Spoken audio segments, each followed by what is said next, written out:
आज गुढीपाडवा आहे, नवीन वर्ष आणि गुढीपाडव्याच्या निमित्तानं कल्याणमध्ये हिंदू नववर्ष निमित्तानं भव्य स्वागत यात्रेचं आयोजन करण्यात आलंय। गेल्या 16 वर्षांपासून भव्य स्वागत यात्रेचं आयोजन इथे केलं जातंय आणि या स्वागत यात्रेत फेटे परिधान केलेल्या महिलांची बाईक रॅली लक्ष वेधून घेतोय।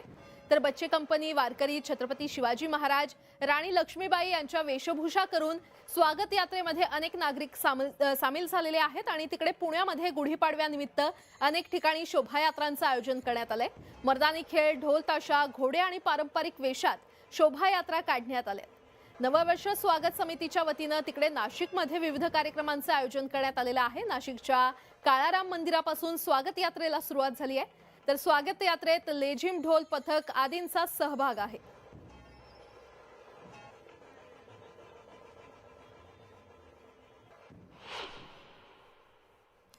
साडेतीन मुहूर्तांपैकी एक असलेल्या गुढीपाडवा हा सण मोठ्या उत्साहात रत्नागिरीमध्ये साजरा होतोय। सकाळपासूनच रत्नागिरीमध्ये शोभायात्रा सुरू झाली आहे। भव्य दिव्य अशा शोभायात्रेत रत्नागिरीकरांनी मोठ्या संख्येनं सहभाग नोंदवलाय। ढोल ताशांच्या गजरात, लेझिम खेळत आणि इतर पारंपरिक कला प्रकार या शोभायात्रेमध्ये पाहायला मिळतात। तसंच अनेक चित्ररथ या शोभायात्रेचं खास आकर्षण ठरतायत।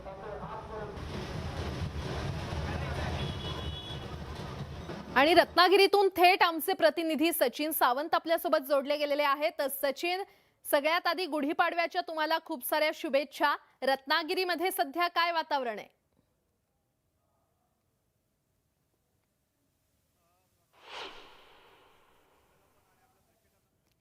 तर रत्नागिरीतली ही दृश्य आपण पाहतोय। राज्यभरात मराठी नववर्षाचं उत्साहात स्वागत करण्यात येते आणि रत्नागिरीकर देखील त्यामध्ये कमी पडलेले नाहीयेत। रत्नागिरीमध्ये देखील लेझिम आणि ढोल ताशांचं पथक जल्लोषात नववर्षाचे स्वागत करताना आपल्याला पाहायला मिळते। अनेक नागरिक, महिला असतील, आबालवृद्ध असतील, लहान चिमुकले असतील, या शोभायात्रेमध्ये सहभागी झालेले आहेत। मर्दानी खेळांचं प्रात्यक्षिक देखील रत्नागिरीमध्ये पार पडलेलं आहे। रत्नागिरीतली ही काही दृश्य आपण पाहतोय। आमचे प्रतिनिधी सचिन सावंत यांच्याकडे पुन्हा एकदा जाऊयात। सचिन, गुढीपाडव्याच्या खूप साऱ्या शुभेच्छा। रत्नागिरीमध्ये सध्या काय वातावरण आहे? कशी झाली दिवसाची सुरुवात?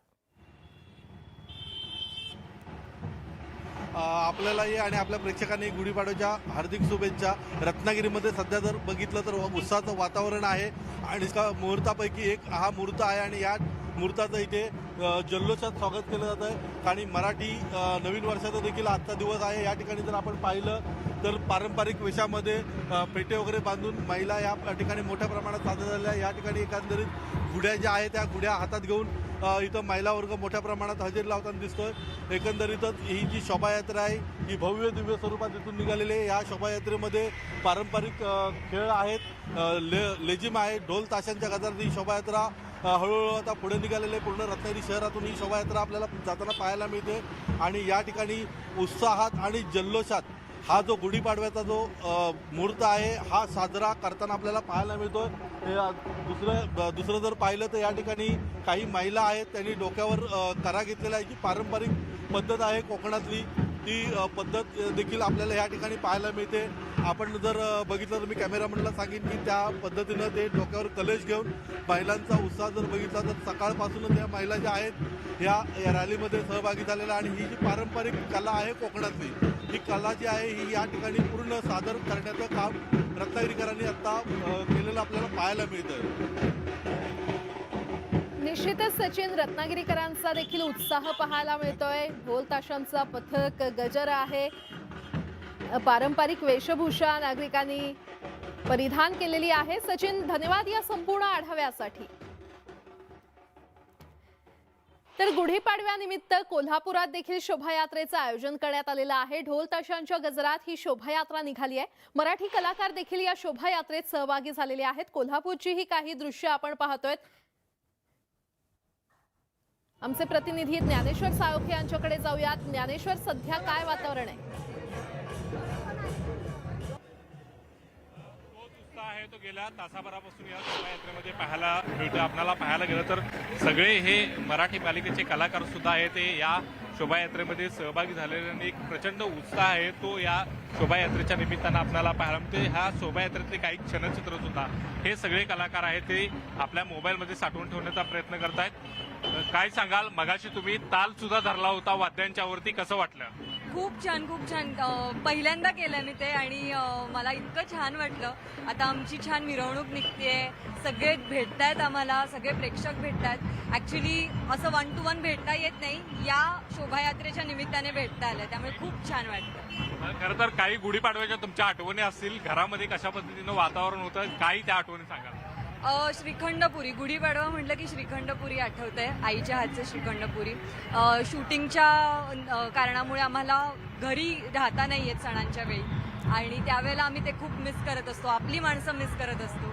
पण ते या सगळ्या रसिक प्रेक्षकांना भेटल्यानंतर असं वाटतं की आपल्याच लोकांना भेटलं. मॅडम, तुम्ही मगाशी एन्जॉय करत होता सगळं. खरं तर गुढीपाडव्याच्या काय आठवणी आहेत तुमच्या, कशा पद्धतीने तुम्ही घरी साजरा करत होता? मला सांगायला अत्यंत आनंद होतोय की गेले 5 वर्ष ही शोभायात्रा मी महाद्वार रोडला महालक्ष्मी मंदिराच्या दारात उभी राहून बघत होते. मला 5 वर्ष लागलेत इथं यायला आणि हा आनंद खरंच खूप वेगळा आहे, खूप छान वाटतंय.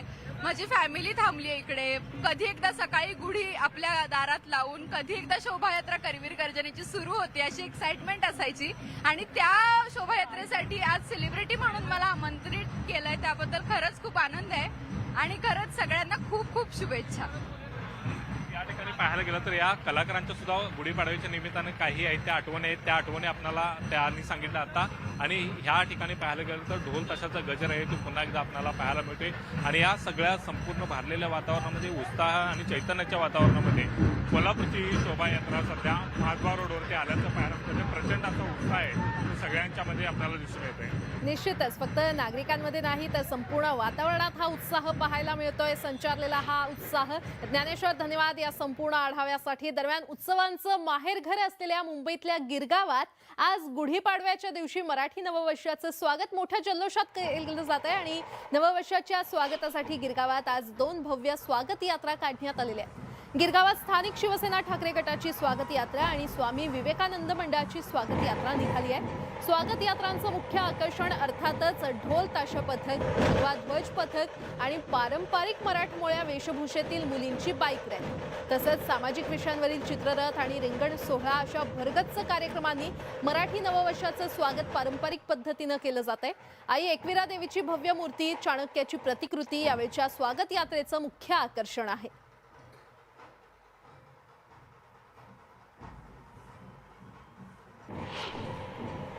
गिरगावच्या या शोभायात्रेमध्ये ढोल पथकं पाहिली, घोड्यावरती स्वार झालेली मस्तानी पाहिली आपण आणि वेगवेगळे पेहराव केलेले सगळे तरुण तरुणी आणि त्याच्यामध्ये हे छान असं पारंपरिक ध्वज पथक सुद्धा आहे.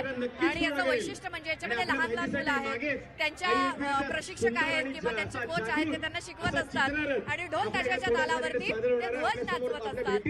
असे सगळे छोटे मित्र, आपल्या मैत्रिणी या शोभायात्रेमध्ये ध्वज पथक संचलन करतायत. हे किती दिवसापासून प्रॅक्टिस केली आहे? आम्ही कमीत कमी 4-5 दिवस तरी प्रॅक्टिस केली. बरं, तुम्हाला सगळ्यांना गुढीपाडव्याच्या शुभेच्छा. गुढीपाडव्याच्या शुभेच्छा. आणि सगळे कितवीत आहात तुम्ही? आम्ही 7वी. बरं, आणि मग 4-5 दिवस प्रॅक्टिस करून तुम्ही सगळे छान मस्त एकदम एका तालात एका सुरात सगळे अगदी ध्वज संचलन करताय. मजा येते? दरवर्षी असतं.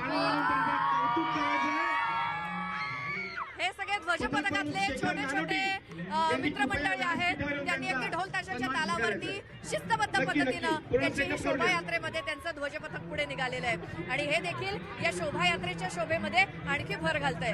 कॅमेरा पर्सन प्रवीण शेट्टी सोबत मी श्वेता, न्यूज 18 लोकमत, गिरगाव, मुंबई. मुंबईच्या गिरगावातली ही दृश्य, लहान चिमुकल्यांसह अबालवृद्धांपर्यंत अनेक जण या शोभायात्रेमध्ये सामील झालेले आहेत. विविध शोभायात्रांमधून सांस्कृतिक कलाविष्कार आपण पाहतोय. राज्यभरात मराठी नववर्षाचं उत्साहात स्वागत केलं जात आहे आणि मुंबईतली गिरगावातली ही दृश्य, चित्ररथ देखील इथे साकारण्यात आलेले आहेत. ढोल ताशा पथक असेल किंवा पारंपरिक वेशभूषा तर असतेच, मात्र चित्ररथ, या चित्ररथातून एक सामाजिक संदेश देखील यावेळी देण्यात येतो. छत्रपती शिवाजी महाराजांच्या गिरगावातली ही दृश्य आहेत. मुंबईच्या गिरगाव मधली शोभायात्रा आणि शोभायात्रेमध्ये पारंपरिक वेशभूषेसह विविध चित्ररथ देखील असतात. गिरगावच्या गुढीपाडवा रॅलीमध्ये जिथं तुम्हाला माहिती आहे की दरवर्षीचं आकर्षण असतं त्या बाईक स्वार महिला आपण पाहतोय की या रॅलीची जी सुरुवात आहे ती या सुंदर सुंदर नऊवारी नेसलेल्या आणि बाईकवर बसलेल्या या सगळ्या महिला करत असतात. गेल्या काही वर्षात जेवढी सुंदर नऊवारी तेवढ्याच सुंदर फेटा अशी सुद्धा एक प्रथा इथं सुरू झालेली आहे. अतिशय सुंदर अशा या सगळ्या महिला या रॅलीचं नेतृत्व करत असतात. दरवर्षीप्रमाणे याही वर्षी कुणालाही दृष्ट न लागो एवढ्या सुंदर या सगळ्या जणी तयार झालेल्या आहेत. अगदी आपल्या मुलाबाळांना झाशीच्या राणीसारखं आपल्या या गाडीवर स्वार करून या सगळ्या महिला येत असतात.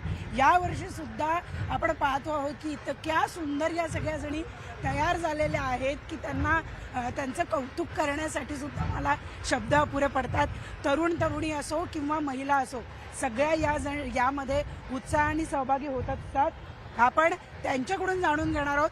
मला सांग, आज सकाळी किती वाजता उठलीस आणि तयारी करायला किती वेळ लागला? आज सकाळी 4 वाजता उठून मी तयारी केलेली आहे. दरवर्षी या रॅलीचं नेतृत्व या महिलांची बाईक रॅली करत असते.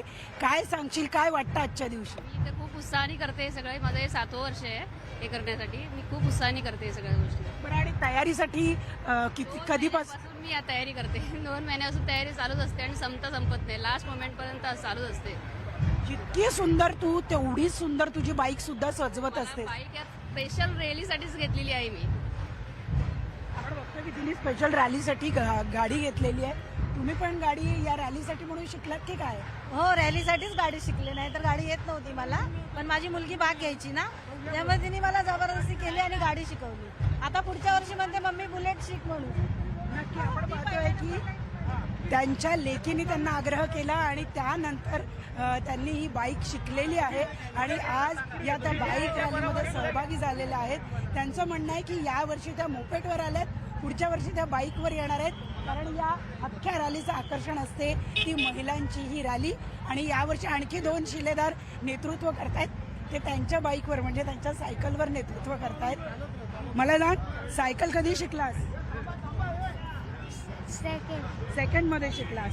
आता किती वेळ अशी सायकल चालवत जाणार आहेस? रॅली संपेपर्यंत तू ही सायकल तिकडे दिल्लीतील महाराष्ट्र सदनास मध्ये नवनीत राणा या गुढी उभारतायत. थेट जाऊयात. महाराष्ट्र सदनातली ही दृश्य आहेत. शिवाजी महाराजांच्या पुतळ्या पुढे ही गुढी उभारण्यात आलेली आहे. शिवसेना माफ करा खासदार आणि ती पूर्णाची पोळी आपण सगळ्यांनी खावी अशा प्रकारे विनंती देखील त्यांनी केलेली आहे. आणि त्यामुळे नवनीत राणा यांचा हा उत्साह हा जो गुढी उभारण्याच्या निमित्ताने आणि सगळ्या मराठी जणांना त्यांनी स्पष्ट केलेलं आहे की या निमित्ताने ते म्हणताय की गुढीपाडवा हा मराठी सण आहे आणि मराठी सणाच्या निमित्ताने सर्वांनी एकत्र येऊन ही गुढीपाडवाचा उत्सव साजरा करण्याची गरज आहे. आपण पुन्हा निश्चितच एकंदरीतच दिल्लीपासून गल्लीपर्यंत हा गुढीपाडवा साजरा होतोय. प्रशांत, धन्यवाद या सविस्तर माहितीसाठी. तर गुढीपाडवाचा हा उत्साह न्यूज 18 लोकमतवर असाच सुरू राहणार आहे. तुर्तास एक छोटासा ब्रेक. पाहत रहा न्यूज 18 लोकमत.